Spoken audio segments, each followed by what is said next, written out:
Yeah, so it's I'm happy to be here. I'm happy to be sharing here the space. I got to watch the meeting from last week, and there is so much that is coming alive for me in this week, and so much that is being like brewing up about the what's been talked about, and also like so many feelings, so many like emotions are being like brought up for yeah, like there is a deep sadness in there that's bringing up for me about kind of like the mess where I'm in, and about this big mess that I'm in, and I think before I get any deeper, I want to ask just check. I want to check with everyone if you have your center. Check with everyone that you have your center, that you have your grounding cord, and that you have your bubble of space. And if you can say at the count of 3, what is the color of your grounding cord? 1, 2, 3. Orange. Green. Light green. Great, thank you. I wanna also create a space here for us for this work that we're doing, a golden cube space with my principles of connection, transformation, healing, love, friendship, and community. And if you want to bring any of your bright principles, you can go ahead and do that right now. Truth, clarity, compassion. Mommy. Aliveness and adventure. Adventure. Can you hear me? Yeah. I want to add fun. Please. Yes. Can I say something else, baby? I'm here listening. Did you say something, Emuna? Yeah, I said I want to add I don't know if this is a right principle, but fun. Fun, high level fun, yeah. Yeah. Yeah, fun, aliveness, right on. And I wanna ask if there is anything from anybody. How are your experiments from this week? If anybody has an urge to speak, an urge to speak into the space and open up the space, with how has this week been for you? How has the experiment been for you?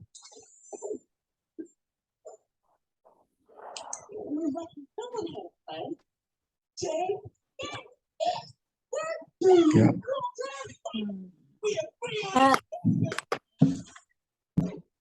Yes, Serena, go ahead. There was a couple there's a lot of experiments. My book is getting really full. There was one experiment that Melissa had put out there for us to feed our 5 bodies food, and so I was working on that all week. So yeah, I was taking notes. I don't know, there they are. Just some Did of you share about? Yeah, so just like the spiritual body, I've been waking up at 5 a.m., 6 a.m. and like not going back to sleep. And I've been doing like my writing and praying in that time, and really just love feeling that aliveness with just me and my spirit, the spirit feeding my spiritual body. That's been really powerful. How is that? Have you this is great. And have you discovered like what has been your discovery? What's been your finding in this research that you're on, or in these new experiments that you're doing? I just like a lot more aliveness, a lot of aliveness and clarity coming. Clarity. So how does that aliveness come? Like what's happening that you're getting aliveness? It's like I'm getting extra time. Like I'm having this gift. I don't know if I understand the question. Okay. The question, it sounds like these words aliveness and clarity, they're so big. Like it can be so many different kinds of experiences. And I want to be close to you. Like I want to know like how did it go? What like did something happen in your day, and what was the physical manifestation of aliveness or clarity? How did it go like for you in your experience? Well, it's like it created like more space in the day for me to keep going. So it like was connected to my physical body in a way that I could like create the space to like go on to feeding that body, like signing up to yoga. So I did that. And going for a massage. And just all these things. It was creating just way more self-love and touching into that place of neglect where that was like the wound that was happening last week was neglect. And so yeah, feeding my 5 bodies helped me deal with that core underworld. Yeah, so the invitation here is so that you that you bring us on your journey of how, like that you bring us on your journey of how it was for you, like. And what I'm hearing so far is that you're waking up early in the morning, and you're reading the notes from your notebook, and like you're reading from there, and you're waking up early in the morning, and this is bringing aliveness, and this is bringing clarity, and it's like creating more space in your day. and and what was it, you mentioned about yoga too, that you started doing yoga, and that this creating like energizing your physical body, like. So this has been food for, from what I heard you saying, is to your energetic body and your physical body.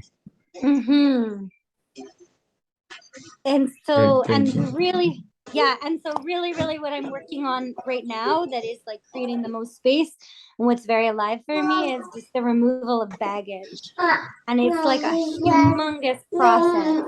And I'm still in it. And this is the very like going to continue right until the eclipse happens tonight. And this is really feeding my energetic body, all of it, 5 bodies.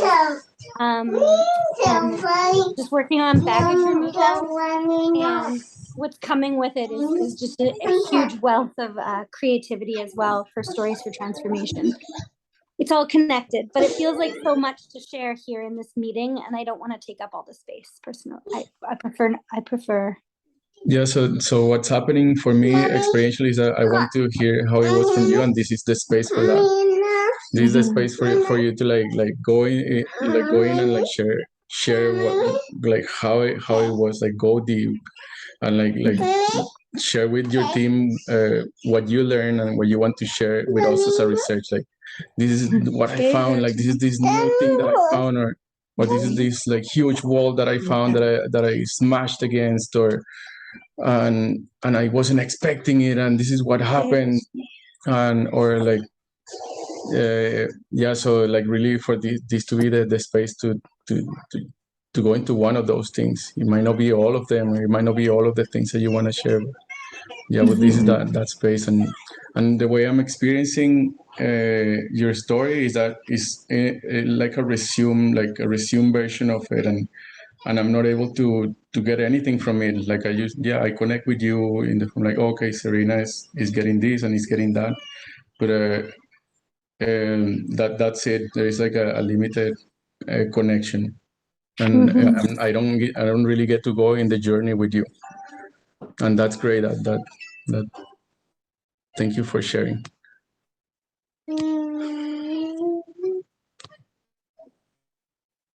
Anybody else that wants to share?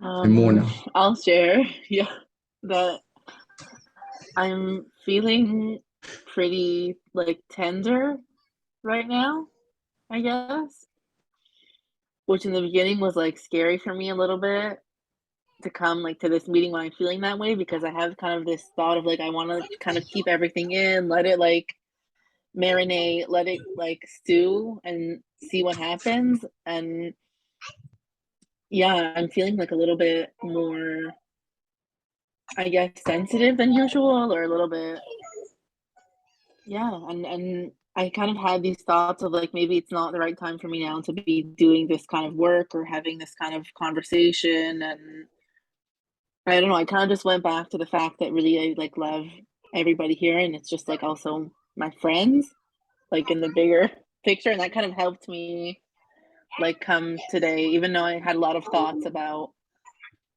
yeah, if it's kind of the right discourse for me right now. But yeah, that's I think what I'm Yeah, feeling thank you. right now.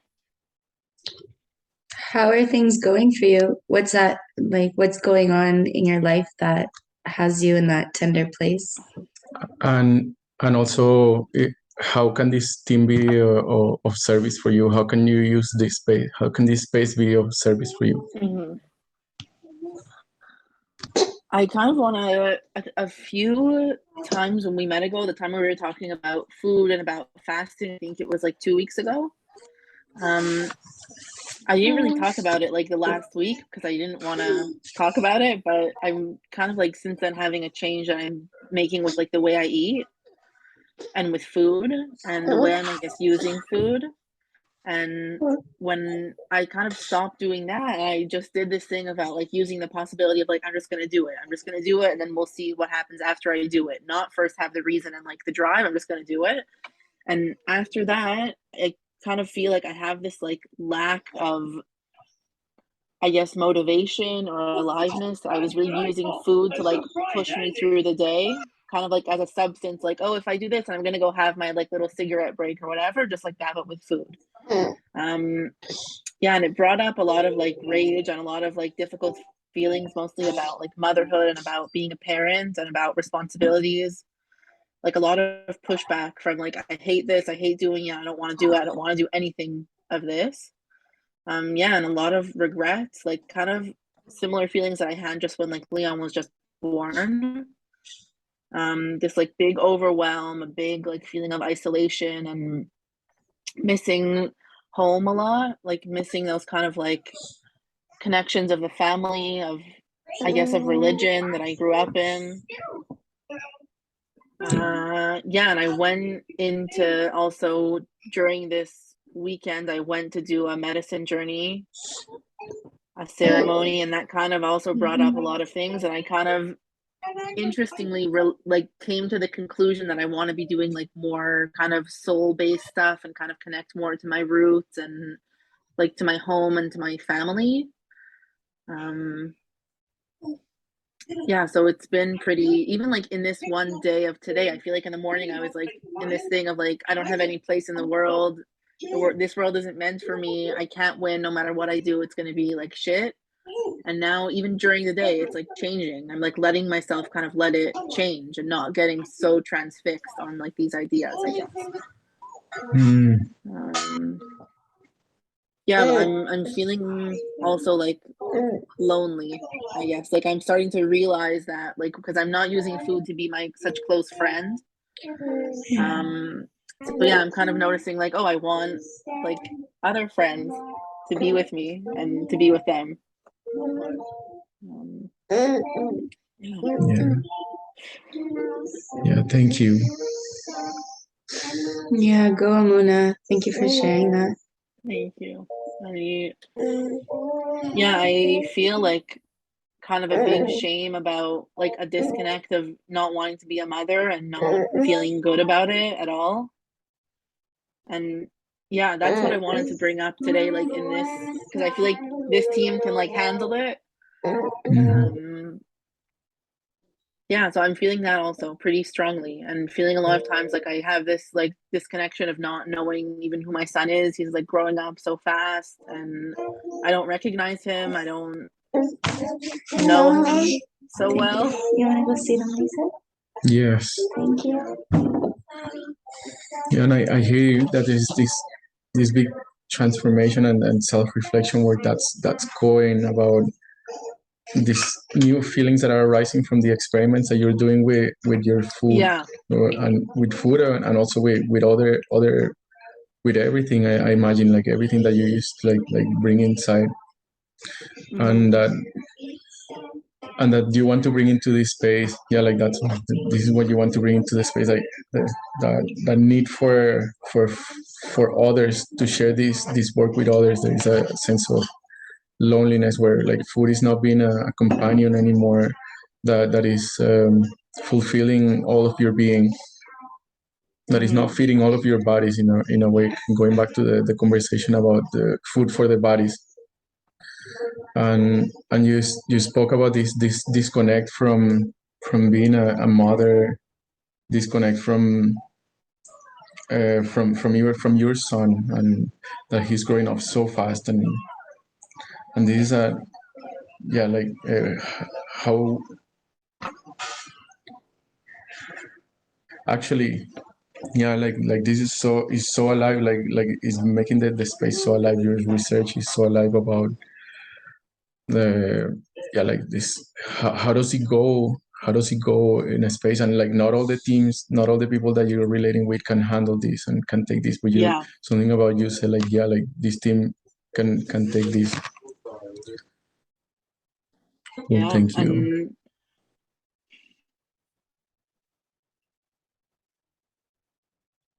Yeah, do you I have any want ideas about? Yeah, do you have any ideas about how to bring it forward? Like what is that thing that you want to say right now? the thing I want to say is like this question I have about, I guess it's like an experiment or a thought of who am I to my child if they don't need me? If they don't need me to breastfeed them, they don't need me to be with them when they just don't need me. And they're like, kind of, fuck you. I'm like this, I feel really good. And I want to go play and I want to do all these things and it's not with you. And I'm kind of like having this like brain explosion of like feeling like, okay, you don't need me. So, okay, fine. So bye. Like, I don't know. Yeah, I feel like I don't know how to be a mother without being this like thing about sacrifice. I'm going to do everything for you. But suddenly it's like, okay, what if I'm not sacrificing? Then what does it mean for me to be in this family? Like, if you don't need me.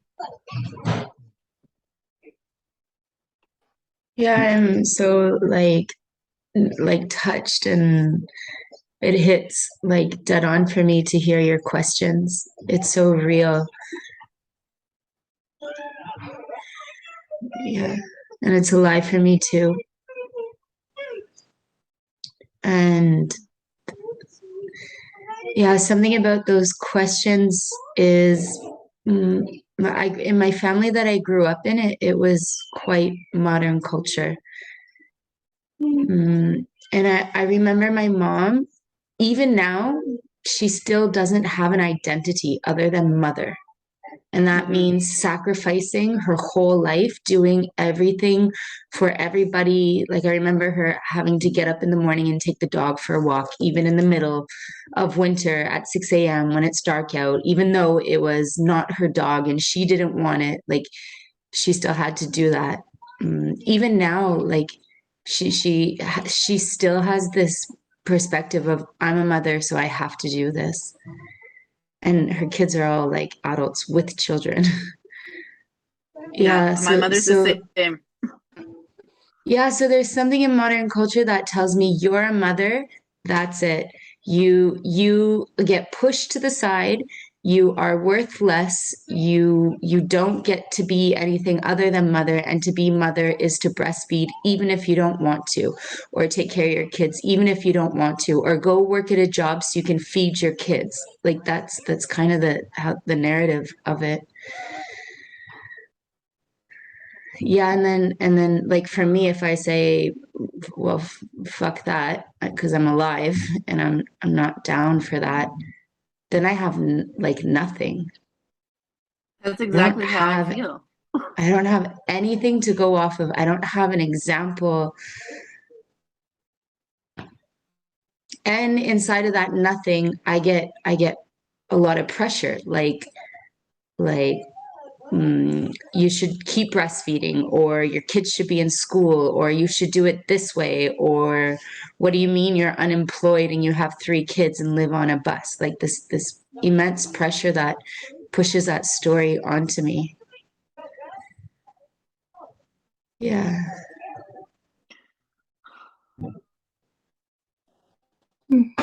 It maybe sounds strange, but I feel like the message from like my, I guess, close family, like my partner and my child, is not that. It's the opposite of that. It's like, we can be even without you, and you don't need to do all these things just because you're a mother. But I'm kind of pushing back on them with that, even though it sounds like the opposite.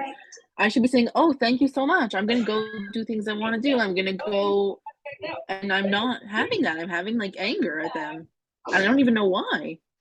That like enabling me to go do what I want to do. And even this weekend when I was away, like for the weekend, and it's like kind of throwing me for a loop that I can do that. And like, yeah.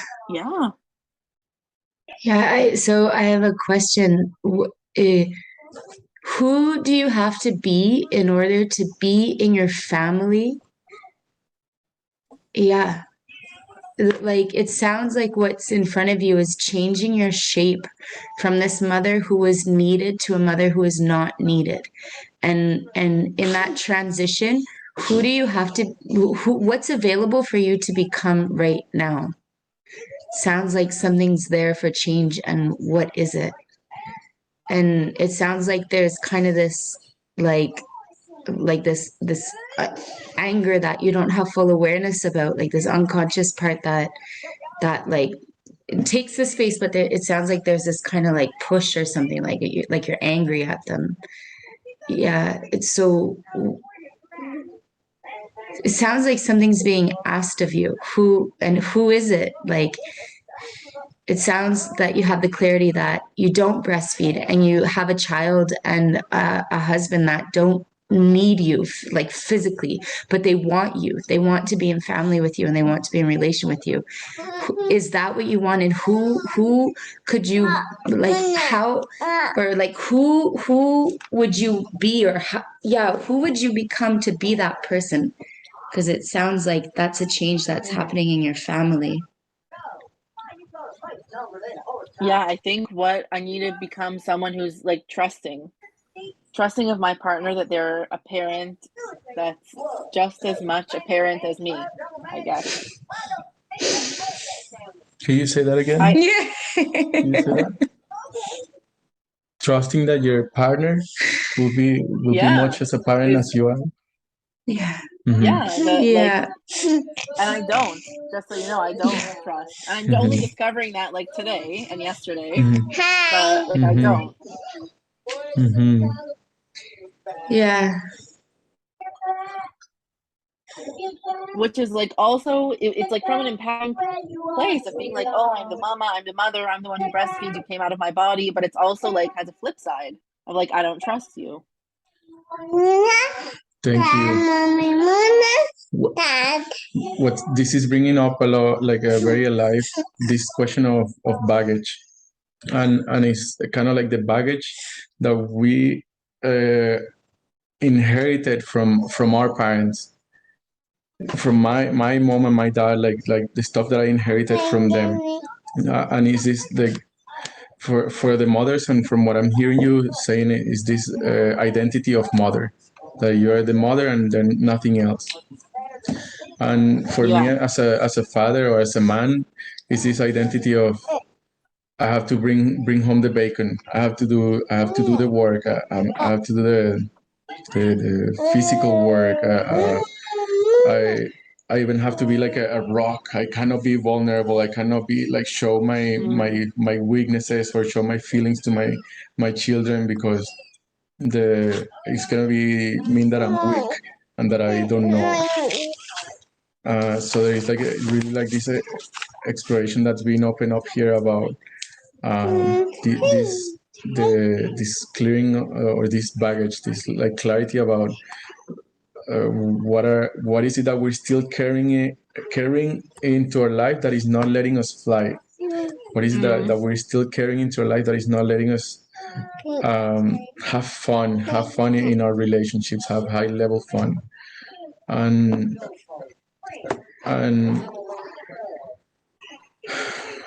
And the other part that's alive is this soul work that you mentioned, Emuna.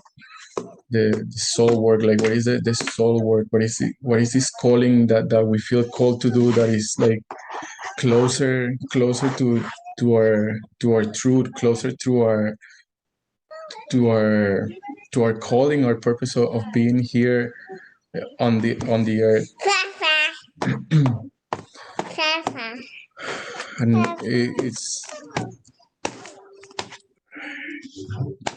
it's amazing that all of these spaces, they can exist here, that these two things, they can exist here, that we can be in this place, like with I can be in this place with my baggage, with my emotional sadness, and my own stuckness, and still like being that high level fun still exists, like that connection with you right now is so real, and that it's so alive, and that there is still this is still life, like I'm alive, like holy crap, like I'm alive, and I'm here, and I have a choice about if I want to be here, if I don't want to be here, if I want to go to the meeting or not in the meeting, or if I want to be with my family or not with my family, if I want to be drinking water or drinking lemonade, or like there's just like so many like it's so abundant, that the life, like with different possibilities. And yeah, there is this theme that is being very alive, and that I wanted to bring into the space. It's about the low drama triangle, and the way it is connected to my space right now is that I've been going with the stories that I've been having, is that I'm a victim of my partner. I'm a victim of Melissa for doing the things that she does. For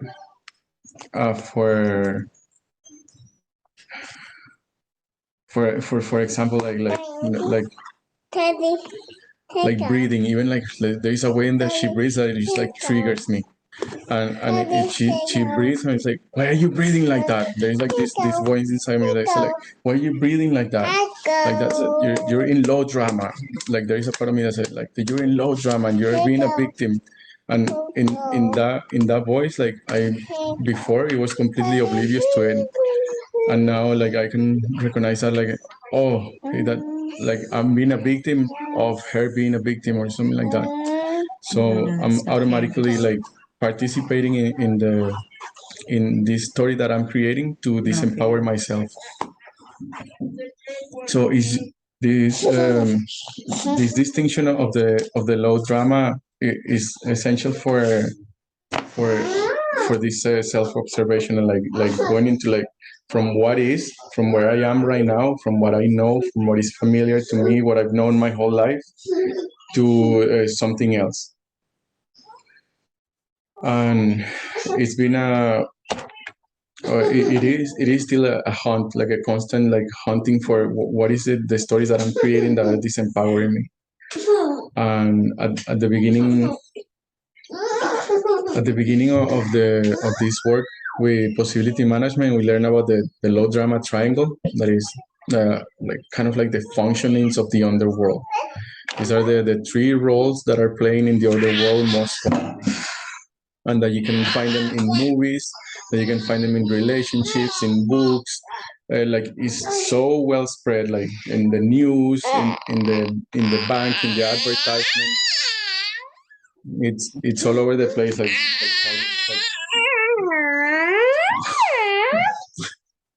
Leo. they got it. Entertainment, yeah. Leo. And looking at themselves do it. Like Leo gremlin. Yeah, so for me, like this research completely like kind of like undermine everything that I thought that I knew was real, or everything that I was like setting my grounds on, that and it allowed. It didn't undermine it. Like created awareness about what I was actually creating. And before, in my relating with Serena and with Melissa, there was this righteousness about what I thought, and everybody else was fucked up except for me, or everybody else was a problem except for me. Or like I knew like I was a bit the problem, but like it was mostly everybody else, something like that. And it was like in this work of starting to see how I was disempowering myself um, through this triangle, that I started like becoming like this awareness of what I'm doing is it started becoming more clear, and then other possibilities started coming. Does anybody have an idea what I'm talking about the low drama triangle? Yes, I Yeah. like feel that. I understand that. Yeah. Do you feel like it's less today though, Jorge? Like, do you have more control now about it? I have more awareness. I can see it more. I can see like how I'm playing a role in it. Yeah, and I also have like more choice about it. And still there's still places where it goes wild. Like goes wild, and I go into this like it's so heavy. The story is so heavy and so involving that I don't see a way out of it, because it comes not just in the form of story, but it's like chemical reactions that are happening in the body. So this is what I'm noticing in my research, that it's like chemicals in my body that they're just like brewing, and like there is just like and like this like I think like I've seen it like this before, like kind of like there is friction, and there is like no way to like resolve that friction, and it's just like banging against each other, and like I'm not able to like go out of it. And I've learned that this is also like emotional, so it comes with like a chemical reaction inside of the body.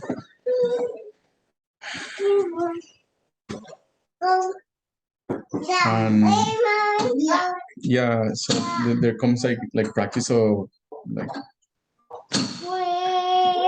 like the experiment that I got from Melissa today when I was sharing that there was like I was in emotional reactivity. She said that for 3 days that I be in that friction, in that story, in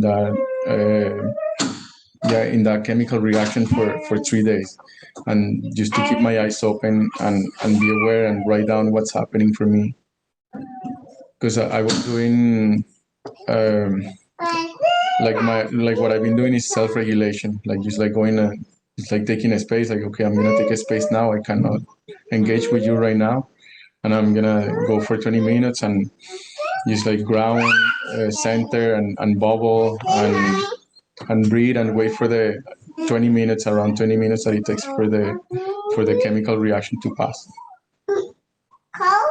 And right, Melissa gave me the possibility today, the experiment today, to do something different, and with the purpose of being more awake about what's happening. Why am I creating that? How am I creating that? What's happening when I'm creating that?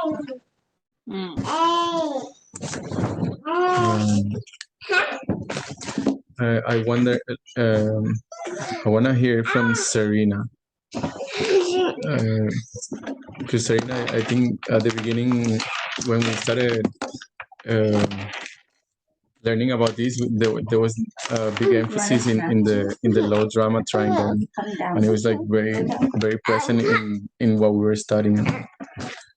I wonder how that's been for you. How that where are you at with that right now? Something.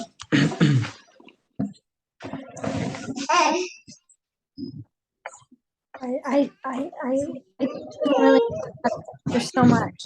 I don't even know how to speak in this phone call. So much.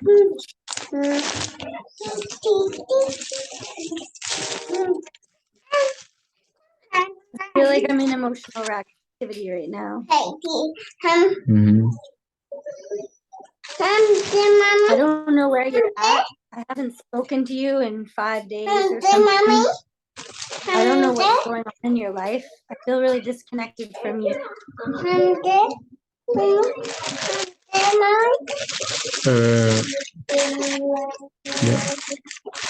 He said, will you put it on the table? Like, what is the stories that are happening? What is the feelings? What is the yeah, like, will you put? You're saying that you don't know how to speak in this phone call, and it's someone that is saying like it's because of me or something like that, because of me. So how is it that somebody else has your power of how you can speak or not speak into a space? And how is it that you're showing up here and that you're here in this meeting? Why are you here in this meeting?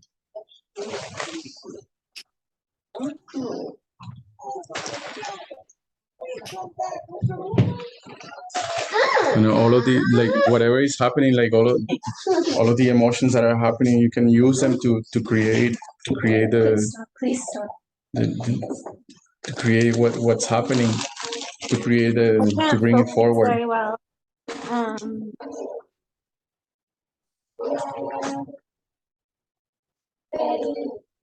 don't know. It feels like so much transpiring here. I like hour and a half. And like I don't even know what's going on in your life and what's going on in your feelings. None of that's been shared. Yeah, so this is great. Like if you're in that, like, could you use that to find what role are you playing right now in the low drama triangle? Yeah. Who are you right now? Victim. Of who? Of what? My head hurts. I don't think I can do this. I'm not sure what. Yeah, I mean, like you could, like, I noticed that you're confused. You don't know if you can do this. You don't. Is that what you just said? So the invitation is for you to use what's happening right now to expose yourself, to pull the rug from under yourself, to not use that as a basis to relate with others or with me or with this team, but to say what story is happening there, how are you being a victim of whom, and to bring it into the space.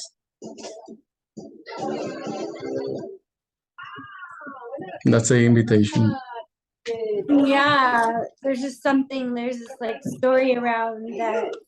One of my partners isn't sharing what's going on for them. Like I guess I got triggered by like this emotional reactivity story you shared, like for 3 days you going into self-regulation and that. Like I just don't even know what's going on for this person I'm in a team with, and I just like the feeling is wanting to know what's going on and feeling from this person. Yeah. So, I'm experiencing this like block to connecting here in this meeting, in this space, like when it's very real for me right now. I just feel like I'm a bit shut down. And, like I don't know what the fuck I'm supposed to talk about. There's so much. I want to take space in this phone call with it.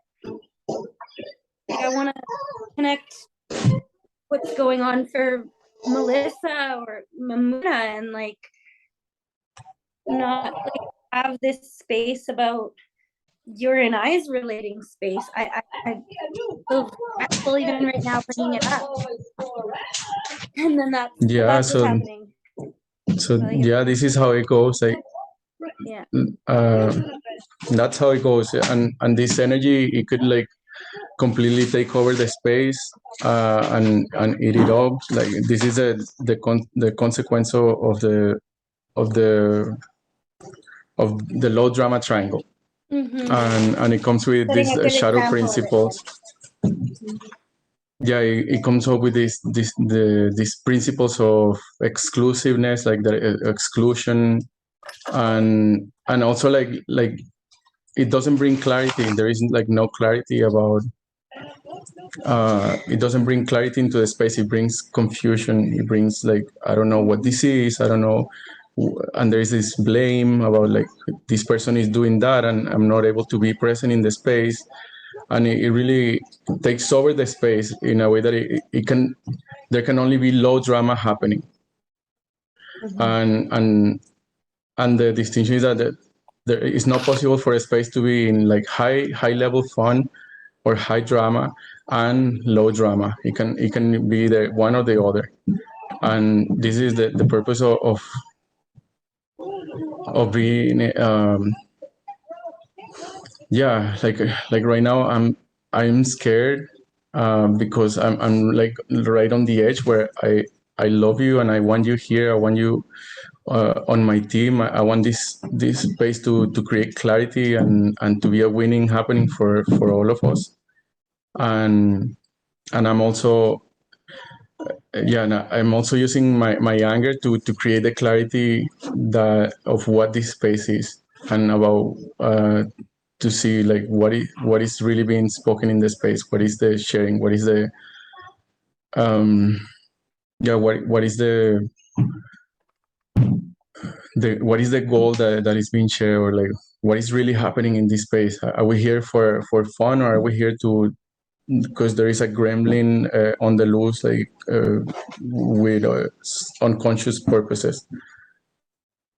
And I wanna like I'm here to connect with your beings. I'm here to connect to make this a space where there is something more possible than just an ordinary meeting or a drama meeting where we're blaming each other, or we're talking about the past, or we're talking about these reasonable things in reasonable ways.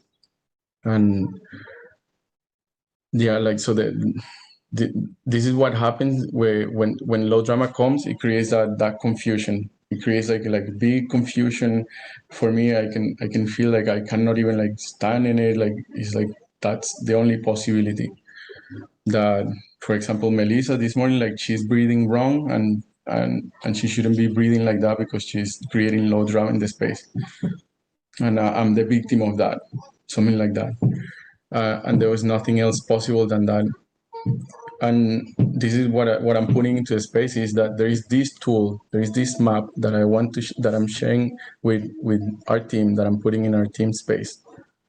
There is the low drama triangle. That is a map that you can tell, that you can use to know what story are you creating about it, what story, what role are you playing in the story that you're creating.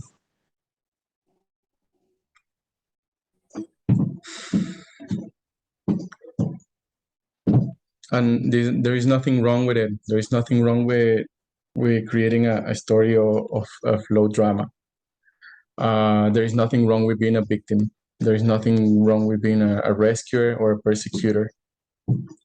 And I think the pain that comes from that is what causes the transformation to create something else. The pain that I got from me seeing myself being a victim and disempowering myself and disconnecting from others, and disconnecting from my team, from my own people, from my family, from with the creation of these stories, is that pain is what created something different for me. Like I don't want to create this pain anymore. I want to create something different.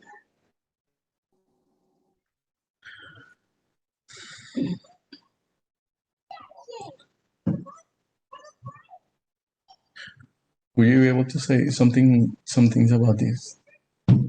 Yeah.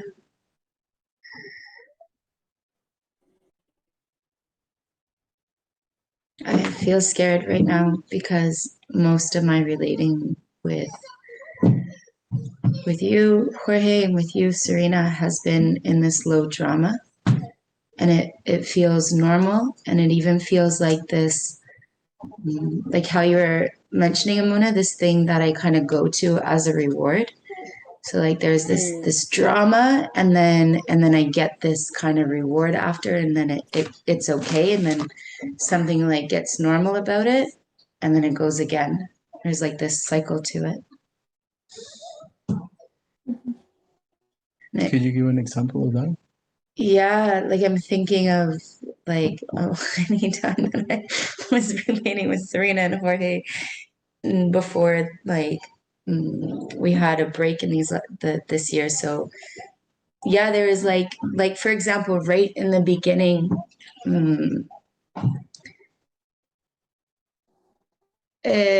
Serena and Jorge would took the van and went for many hours when they said they would go for some hours, and they didn't come back to the morning. And I was a victim of this and this happening, and me being in the stress by myself with the kids in a hotel room. They didn't do what they're saying. They have my van, all the reasons to be put down by this. And then my body goes through that experience, like that heaviness, that anxiousness, that not being able to sleep. And then they come back, and then there's this kind of like, well, inside it's like, what the fuck? But outside it's like, what happened? It comes out as crying or sadness. And then there's this connection. So there's this like gremlin joy, this gremlin high, this gremlin intimacy. And then it levels out for a few days. And then something happens that it seems like right now saying it, something happens that I'm a clear no to, but I don't say no. I say okay or sure or why not or something like that. Yeah, so that's an example of it, and it's so normal. Like closer to now, like Serena and Jorge like get into these squabbles where Jorge, like this, and you don't call me, and like accusing, and then Jorge getting hit, and then getting like in this muckiness about it, and then they have a call for 1 hour, 2 hours, 3 hours, 3 days, and then everything's good again, and it levels out. That's kind of what's happening, and in my adult self, it's not my problem. I can put it beside me and say, that's your problem, Jorge, and then I can listen to you. Or that's your problem, Serena, and I can listen to you. And I'm not involved in what you're talking about because it's different for me. And when I don't do that, then I'm a victim of how these two people are messing up my life. Yeah, that's how it goes for me. And as I was listening to you guys talking, what I got was that, yeah, like if we just kept going in this call and didn't like bring awareness to this thing, and we said, okay, like fuck it, let's just see how everybody's doing, and then maybe I went in to check in and say what's going on in my life. That person, like in this case, you, Serena, if you were in that trigger and that low drama, feeling that like that smallness of a victim, you wouldn't be able to be with me. You would only be with yourself. Like there would not be this like actual listening of me. It would be more like your gremlin listening to all the things that proves that you're a victim of what's going on in your stories right now. So like, yeah, it's awesome because then we can be together. And kind of like when I'm in low drama, I can't be with anybody. I'm just in my own shit. Like it's just this like shit. There's kind of like piles of it. Depends what kind of shit I'm in. There's like different types for different occasions and different dynamics. And yeah, that's kind of how it goes. Yeah, so it's kind of cool that there's this thing it's kind of a map that tells me, am I being a victim or a persecutor or a savior?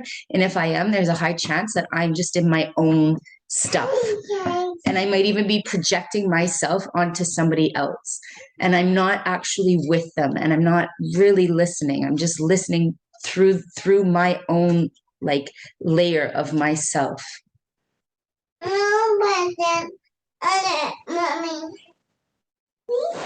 Yeah, thank you.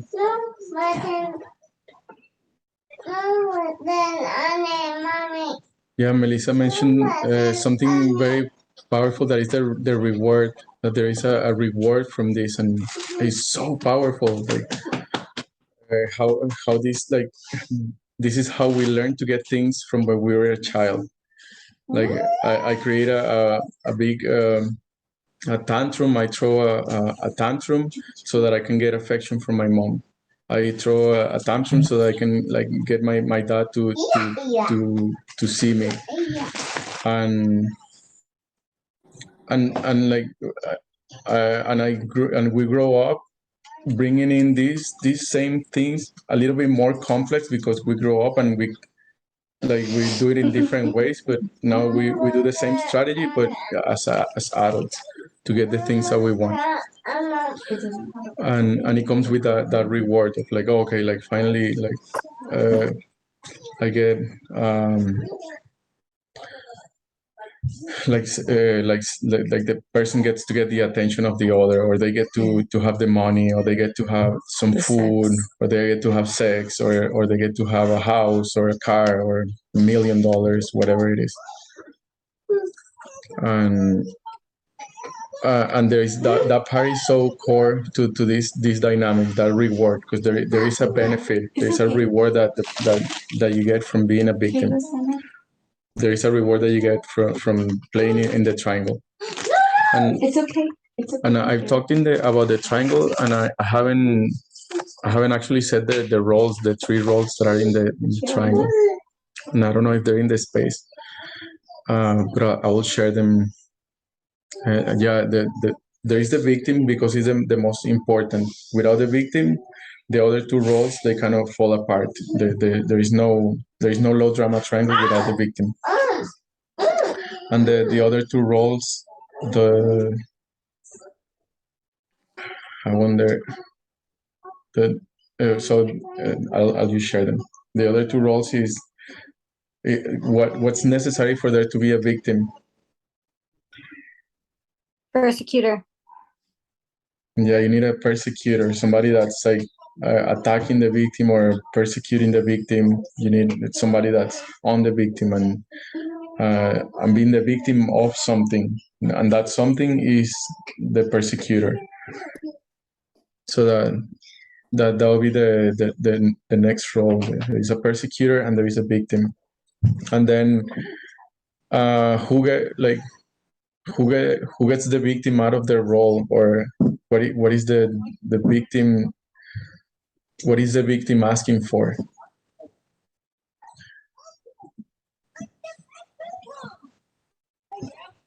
Be rescued. Savior?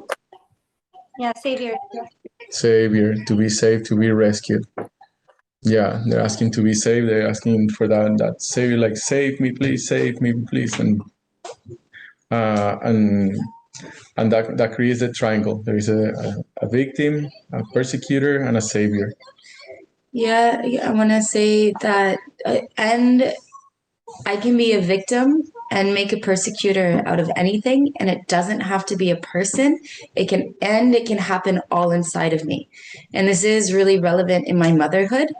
For example, I'm a mother, I'm a victim because I'm not a good mother. Like, this idea of good mother is kind of like the persecutor, and it's like society is telling me how I should do it. So there's this pressure.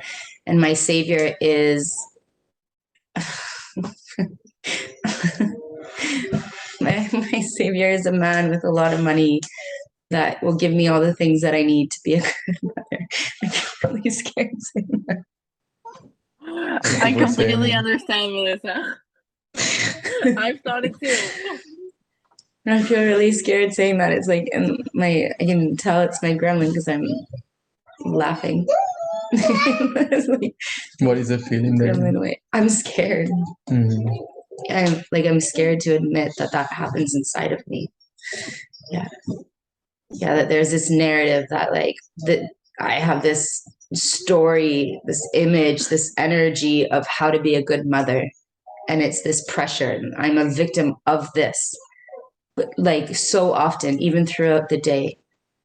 Yeah, maybe there's different saviors, but one of them is a man with a lot of money that can pay for the things that it requires for me to be a good mother.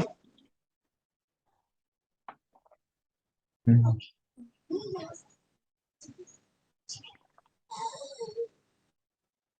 Yeah, and none of that exists outside of me. Like all of it is completely inside of me. Yeah. And it affects how I create my life, how I act, what I do, what I don't do.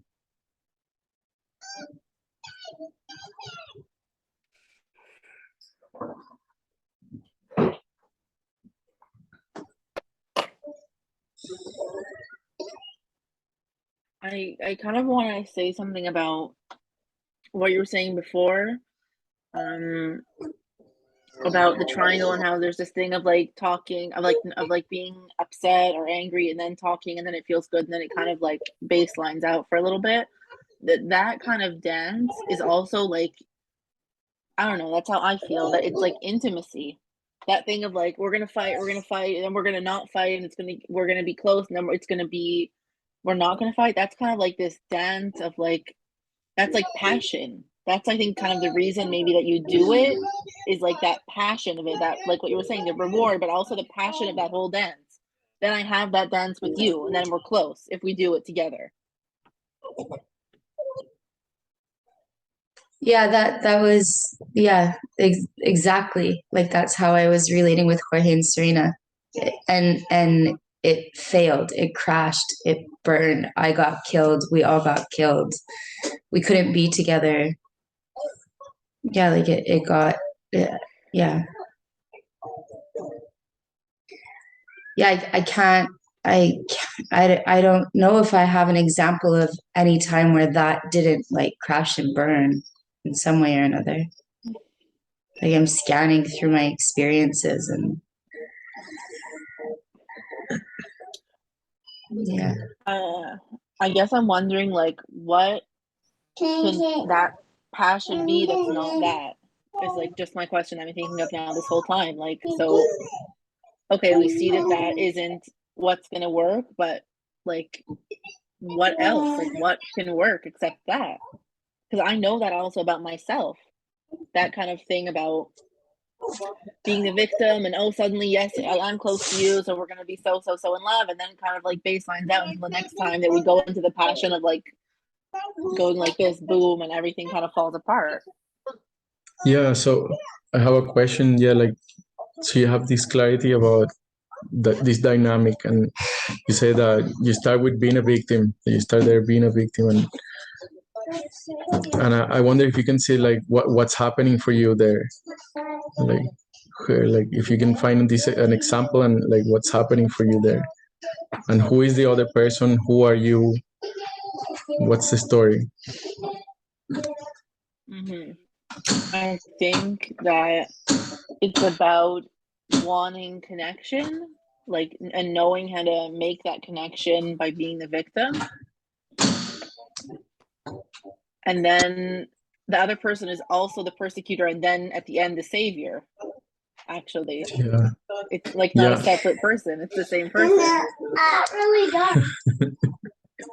Does that make sense? I don't know. Yeah, yeah, I yeah. don't think that's what I'm just understanding I'm now. I'm That like laughing the because same. I'm laughing because you need to turn off the lights, and it all went dark all of a sudden. Oh, why is that? Yeah, so so you're saying you use the victim story in a way to get the connection. Do you want there's this Yeah. connection that you want, and you use the victim story. You go. Is it that conscious? Is it really that conscious that Oh you yeah, for choose sure. like, okay, Yeah, because I'm saying if you'll be the persecutor, it's like this love story thing. It's like, I won't leave you even though you persecute me. I love you so much. And then that's that's the savior. That I'm this like such a loving being that can be with someone no matter what. And then also the other person, Yeah. I make them be that. I push them to be that, which basically Yeah. makes me be even more in love and even more passionate when that person saves me by Mhm. connecting with me. It makes me think of a movie, like all those movies that I watched that are like this kind of dynamic. and it's so good, and I just watched the movie over and over again and cried every time and laughed every time. Mm. Yeah, like a part of me wants that. Part of me even at one point decided that that's what life was. Mm-hmm. Yeah. I have a question about like, so this person that you play this with, how is it for them? Like, is it like real connection? Is it like No, do they feel in connection with you? How is no, it for no, them? no, no. For Can you them, say a it's bit like more about that? yeah, for them, it's like a boundary of I won't do this with you, and then me being just like removing myself because they don't want to do it with me. And I'm like, if you don't want to do this with me, I don't want to do anything with you. So bye. Mm. Could you say that like at half the speed? Could you say that again at half the speed? Yeah, that You would. they're like that person is aware that I'm doing it and that it's happening, and they refuse to do it. They say this is a boundary for me. I won't do it with you, which makes me like pull back and basically remove myself from the equation because I say if you don't want to do this dance with me, then I don't want to be near you at all. I'm leaving. Right.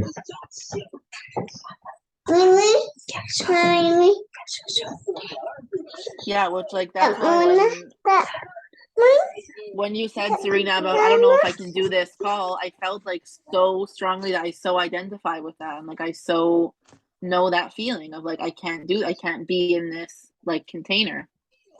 Mm. Yeah, that felt like very real for me. That's what made me think now this whole process of like having these thoughts about like what am I doing? Yeah, I don't know.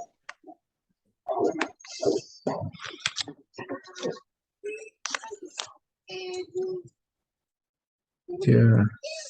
Is there anything you want to say about that, Serena? Yeah, just with saying like I don't know if I can do this call and do this thing, like, and focusing on all this other stuff is that like I don't know what's going on in your life right now. I heard you say at the beginning of the phone call, the very beginning of this recording, you said that you had deep sadness and that you wanted to share about this big mess that you're in. And then you asked if any of us wanted to share first about what's going on in their research or studies. And then I started talking, but I wasn't really even ready to share because I don't really care enough to share right now what's going on in my life. I would like to know what's going on. I do want to share what's going on in my life. Like there's a lot, but I don't want to hold up this space, taking all this space to share it. There's an hour and a half in this space and there's like 25 minutes left. It just feels like there's no time. And I feel really sad about that. Like I don't even know what to like where to start or where to, like all I know is the Kalahari people, the Bushmen of Africa. I learned today from Belinda. They share their stories with 6 people a Wait. day. Yeah, so there is a in what you're sharing, there is a purpose in every story. Every story that we create has a purpose. Every single story that we create has a purpose. There is no story that we create for no purpose. And inside of the story that you're sharing, I there is a purpose. I wonder if you can like detect what that purpose is, or even if you're interested. Are you interested in knowing what is the purpose of your story that you're creating right now? That you don't have time, that you don't know where to start, that there is so little time, that I said I was gonna share some sadness and I didn't, and Well, you I started just and needed to ask at the beginning of the phone call if you would share what's going on in your Yeah, life. that's not the the question question. is like if you can see what the purpose of the story is. What is the purpose of you creating those stories? Yeah. Yeah.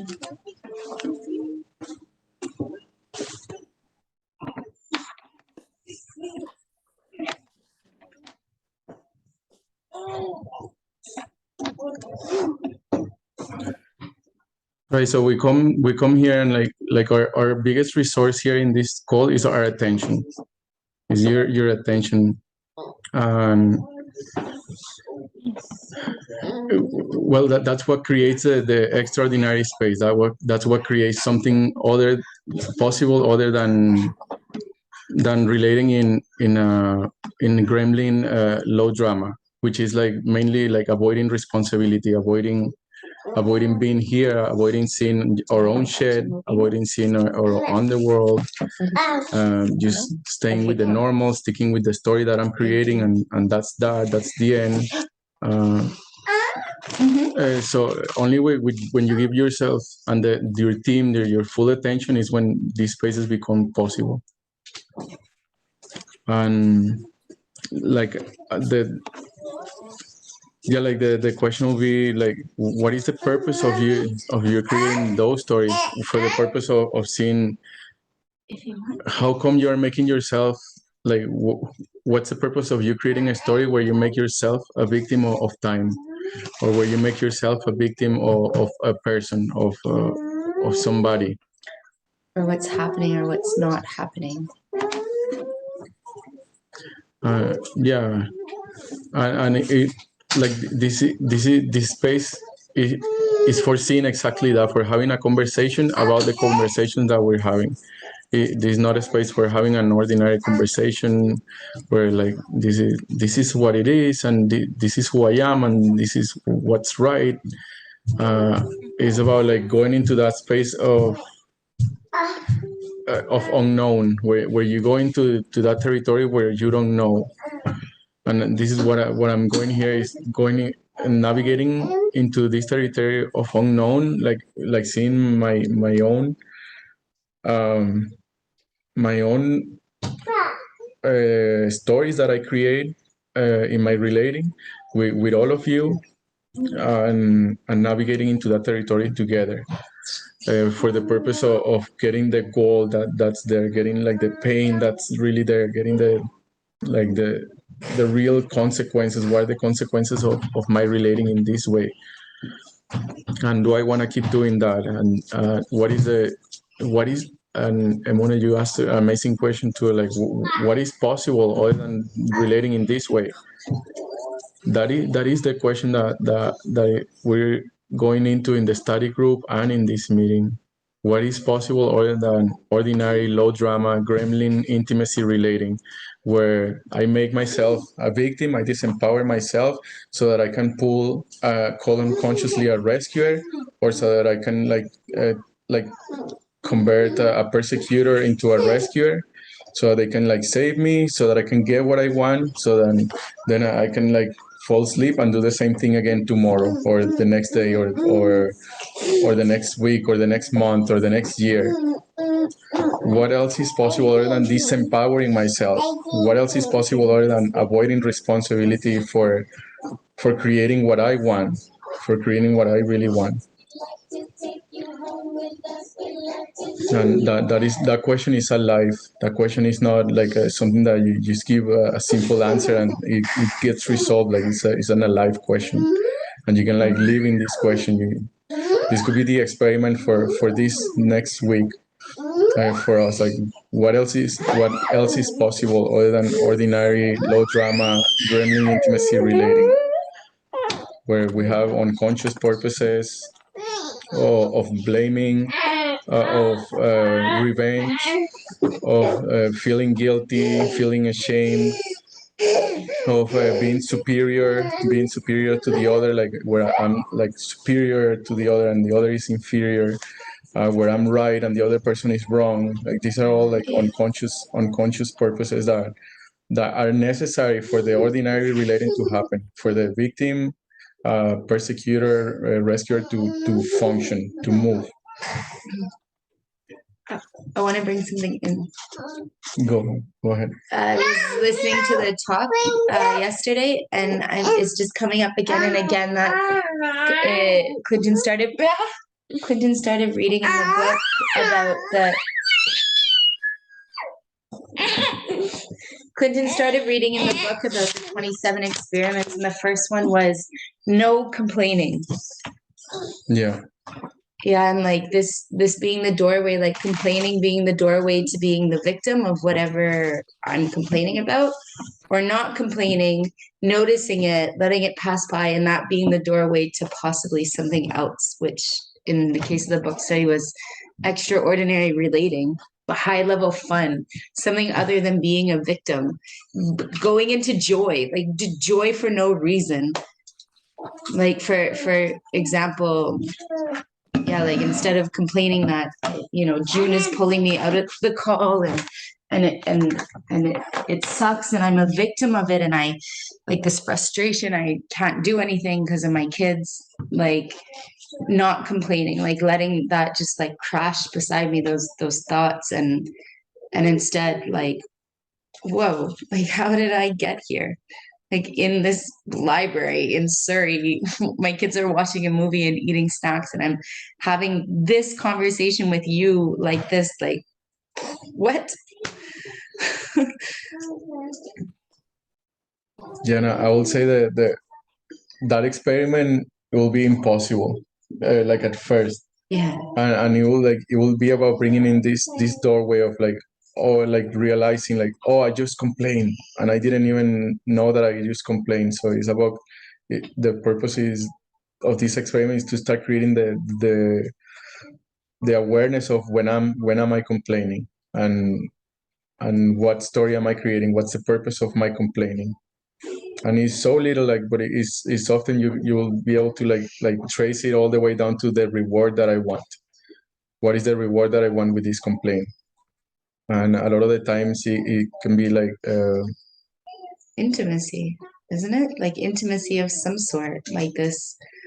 Oh yeah, that does suck, and then you feel close in that complaining, or like, oh, it's really that bad for you. Let me do this thing to save you. This is like this kind of low drama intimacy, but it's so subtle. and even like I can say like, oh, like today was a terrible day, like the kids were terrible and everything was terrible, and I'm gonna go for a smoke, and then I go for a smoke, and that'll be kind of like Yeah. I make myself, I like punish myself, I make myself a victim of my children or circumstances, Mhm. so that I have the justification and the justification to have a smoke. Mm. So that will be the reward. Um, and like it's very in very small ways. Like it creates we create that energy. That energy, like we put it out there into the universe of complaining, so that we can like have this other thing. Yeah, and there's a part of me that is yearning to be with others, and that's not how my life is right now. That's not how my life has ever been. Like I yearn for this village, this group of people around me every day, working every day and being in this flow and flux and change every day, and maybe it changes and then it's not and it's something different, but I have this yearning inside of me. Yeah, and like I don't have that. So I find ways to manipulate people to give me what I need because I need them. I need people. Like my bodies, my heart, my soul needs that food. I want it. I want to be with you. And there's so many layers of like so many reasons of why I can't be with you. So I'll use manipulation to make sure that I can be with you so I don't die or something. Like be small and then you can save me or something like that. Yeah, and I'm just feeling in my heart like this pain, like, and it's like I want to be with people and I'm not. So how in my life have I manipulated people to be with me? Yeah, I've done it with everybody here.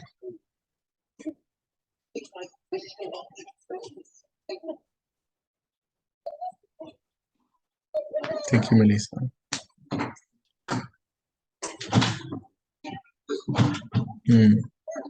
So, anything from anybody right now?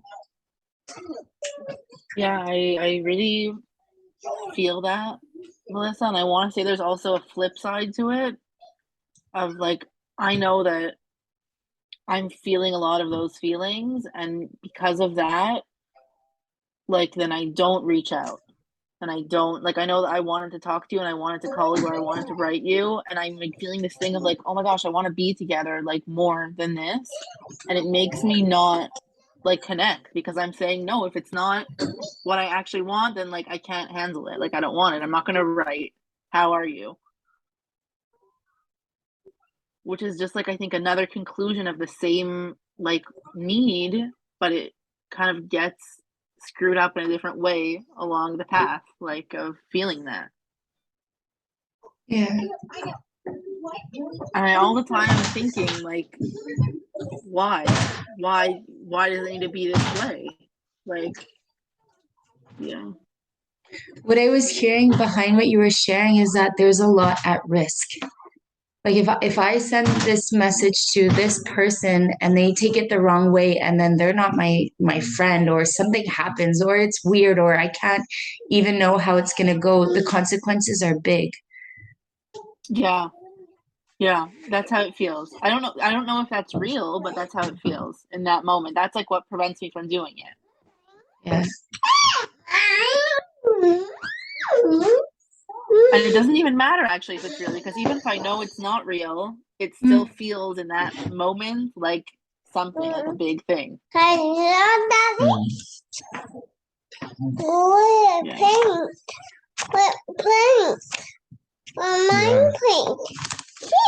I'm glad we had this conversation today and we went into this territory today.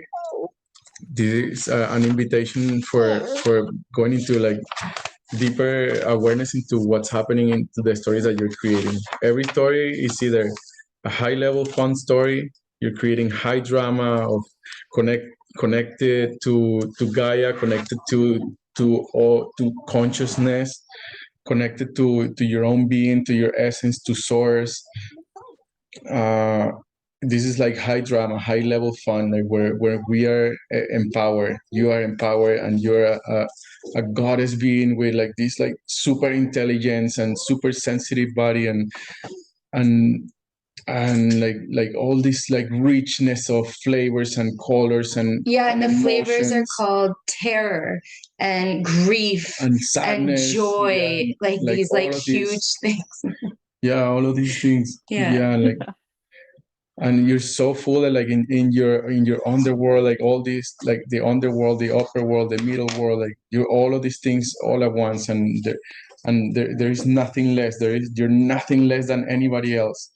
You're one with everything, and like there's like high level fun. This is highly connectiveness, where we are connected, where we are connecting in a place of consciousness, where we're consciously choosing to connect. We're not connecting here from like being a victim, that I have to connect with you because I feel bad that I don't have community, or that there is so little people, that you're the only person that I can connect with, or something like that. It's like we are empowered to be here, where we are empowered to connect here. And the other form of stories is the low drama stories, is where you are disempowered, or you are disempowering another, where another one is less than you, another one is inferior. And this is the most common form of story in planet Earth. Like this is like the main game that humans are playing, is a game of low drama. All institutions are playing it. The hospitals are playing it, governments are playing it, the schools are playing it. Like it's just like the game that is being played, of giving our power away to a bigger authority, to a higher authority. And this is for the benefit of not having to take the responsibility of being in this world fully embodied.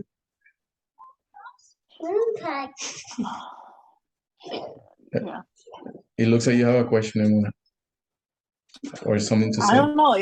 I don't want us to be taken like the wrong way, but it kind of like pisses me off. Like, why are we not talking about what we can do to be together? Why are we not even thinking about it? That's every time. Like, I'm like, no one wants to make a plan with me. No one can make a plan with me about this. I'm not the only one in the whole universe. Like that's I don't know. That's not at you. It's just at like Yeah, I'm like thinking the question is like, why even here do we get stuck in like, why can't we talk about it? Yeah, that's like I'm myself. Why can't I talk about it? It sounds like there is a conversation that you want to have with us, and the invitation will be like, can you create it? Can you like create a space where we can have that conversation or series of conversations so that we can talk about this thing that you want to talk about?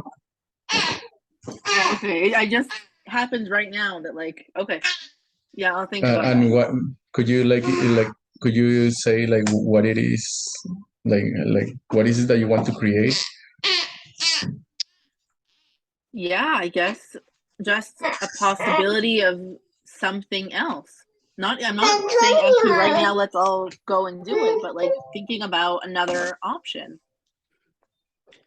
But if it was something right now, what could it be, or what would it be? Like, if you brought it smaller and closer to you as something that would manifest right now, what would it be? If I was like the master of it, if I got to choose, Yes. I think I would want to bring together like all of these people that I know have this like want about it, about like community, about living together, about being together, about having like support and every day doing this thing with other people. It's like in different places in my life. It's like has nothing to do with possibility management. Some people have, it's not in this like conversation world, but kind of to bring all those people together and think maybe there's another option that we're not seeing except for what everyone's doing now, which is different for every person. Yeah, but And what would be half baked? Yeah. Yeah. Well, it sounds like if it was now, it would be this way of gathering these people that you can see there's this possibility of starting a conversation about what else we can do together. Yeah. I think so. That's what I mean. And so what could be like the next step that's right in front of you to make that happen? Because actually, like what you're saying is it sounds like a proposal. Like one side of it, that first question, like you were a victim of, like, why is it like this? But then it sounds like you're going on the other side, and it's like you have this clarity, and how can you use it? How can you bring it into the world? And just one tiny step, like right now, not next week, not even tomorrow, not even like, in a year, but like now, what is that thing that you can see that you could commit to doing that's towards that thing that's alive in you, that you have clarity about? And like, that's your gift. Nobody else sees that. That's, that's part of why you're alive right now. Like everybody needs that thing that you see, that maybe even you have pain about it. Like anger or sadness or something. Yeah, I think that what I can do right now is like to tell also this team and also the other people that I'm thinking of in my life, tell them like I have an intention to, this is something that I see even as an option. I think that all those other people in my life don't even think that there's an option, that like they think I'm not a yes to it. Oh. Step on Olive. Olive.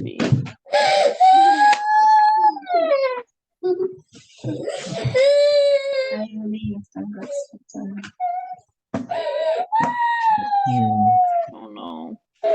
Is he okay, Jorge? Johnny stepped on Olive's hand and it really hurt her. Oh, yes. Right, so we're towards the end of our meeting now. And one thing that I want to say, Muna, to the team about what we're talking about right now is that there is a value. I find value in being able to meet with others and we can. It sounds like to me that being able to collaborate with others from a place other than gremlin intimacy, we have to be able to go and journey into the underworld together. And this is the purpose of this team. I want to like create, like be in teams with people where we can like go into the underworld together, so that we have that platform, that like basis of relation, we're not all just the mask, that we're not relating from a mask to a mask, but that we have this platform of relating, that we can relate from and all of our existence, that we can relate intimately with all of our 5 bodies, that we can create things that work for all of our bodies, and not just for a fantasy world that we have, or for like an idea of what we think it is. Right. That we build this resilience inside of ourselves, to journey into the underworld with ourselves, and then with others. And yeah, to me, this is the purpose of the study call that we joined. They did 1-year journey where they were like talking about the underworld for a big part of that journey, and only then they moved on to extraordinary relating, where people felt together. There was like, they cried together, they raged together, they brought their problems, they broke down in the space, they really like, there was this realness to the space. There were feelings in there. That it wasn't just this mental thing that was ideals or ideology or a dogma. There was like really like feelings in there, and it's very real. And yeah, this is our team here is it will be like a research team of that. Like I want to collaborate with all of you in a way that we're empowering each other, and that we're empowered, and where we're not just perpetuating what our ancestors have been doing, or what has been doing in the past of hierarchies, creating another hierarchy where there is a spiritual leader, and then everybody there is the followers, but where there is like circular, where there is like circular and empowerment and respect and dignity and love and connection.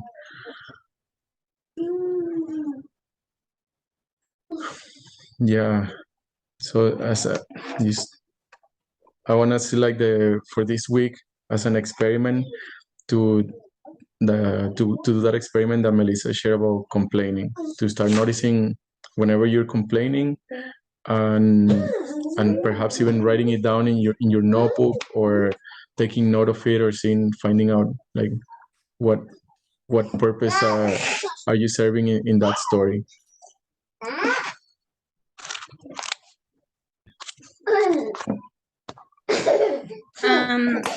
That sounds good. I had that written down as a big spark from the phone call.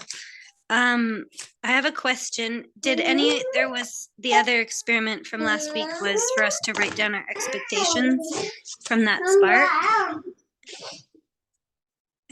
towards others or our partners. Did anyone else do that? I didn't do it. Okay. Yeah, I didn't have a chance to do it. Okay, I know a lot of other things came alive in the week. Mm-hmm. So I was just actually doing that before this phone call. And that's what I was doing before this phone call, yeah. And I invite you, like you and anybody that's done the experiment of the expectations, to share it on the Telegram, to share it on the group chat. Yeah, if there is any goal, like if there is any goal that comes from you from these experiments, to share it on the group chat.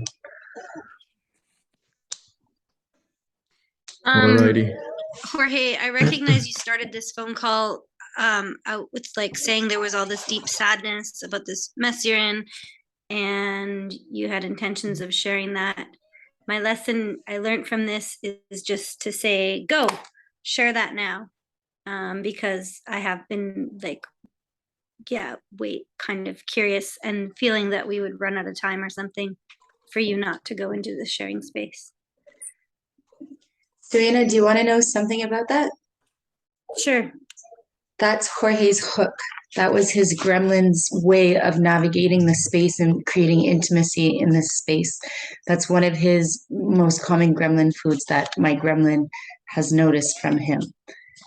This, yes, so I want to do this or say this and then not say it, and kind of like leave me or you or us or the space like dangling and waiting. Yeah, I feel like it almost activated my gremlin immediately.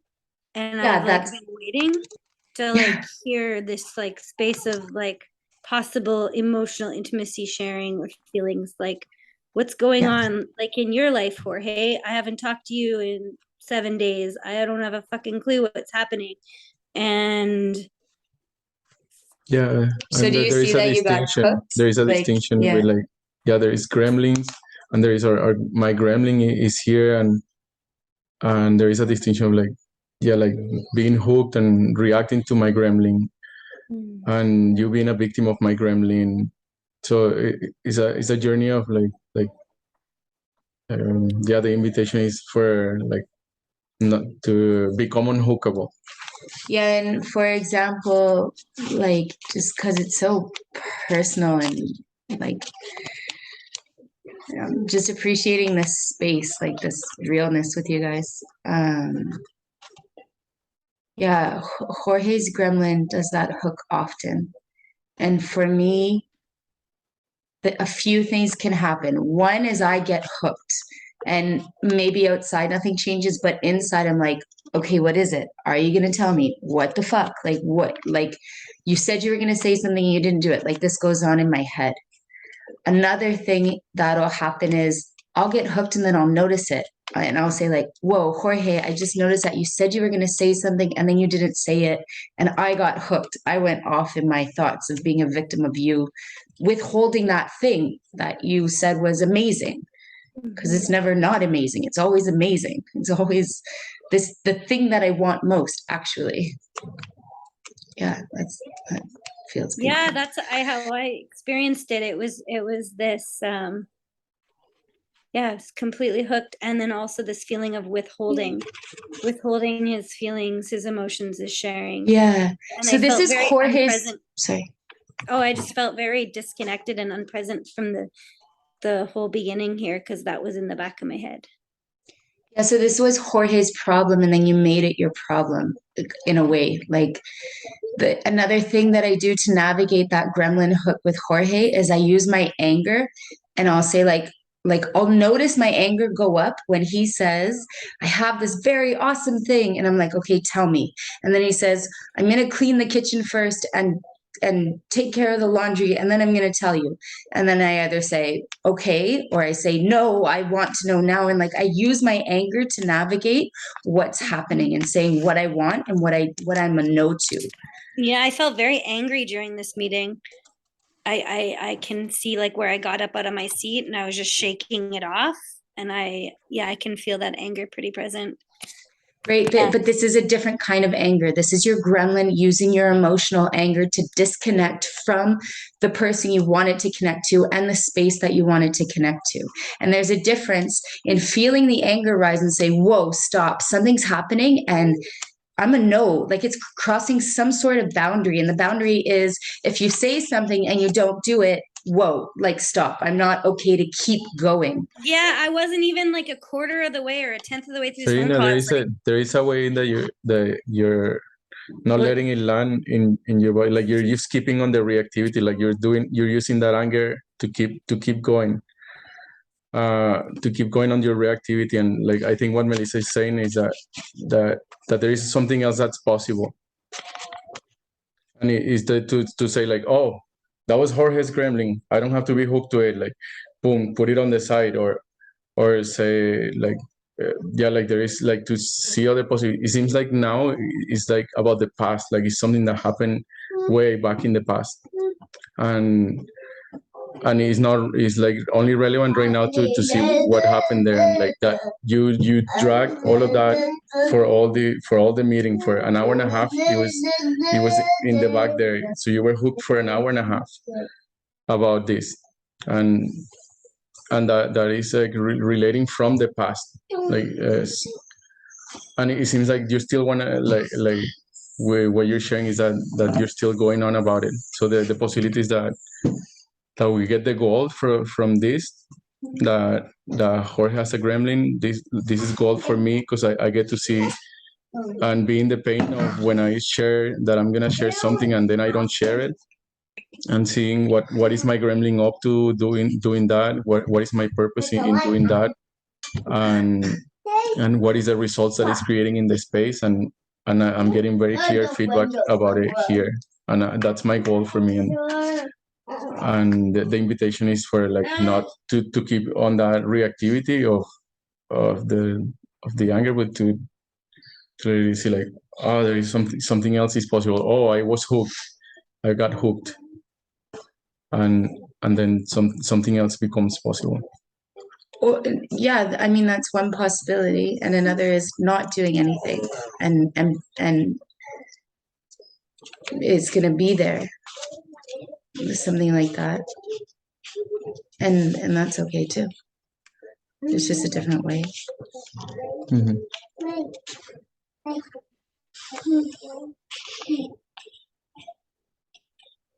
Yeah, it's the game. Yeah. Okay. Thanks Well, for thank the you. experience and reflections back and the deep feelings of what it's like to get hooked by someone's gremlin. I don't feel like a victim. I feel like that was an experiment.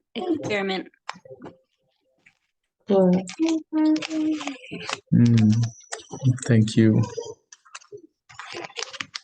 Alrighty. I'll see you guys next week. Thank you so much for coming. I'm honored to be working here with you and to be working among three women, and I'm honored to be to hold space for you today. And thank you. Thank you. I hope to see you again next week. Will you pass on the Spaceholder? Yes. Would anybody who would like to hold space for next week's meeting?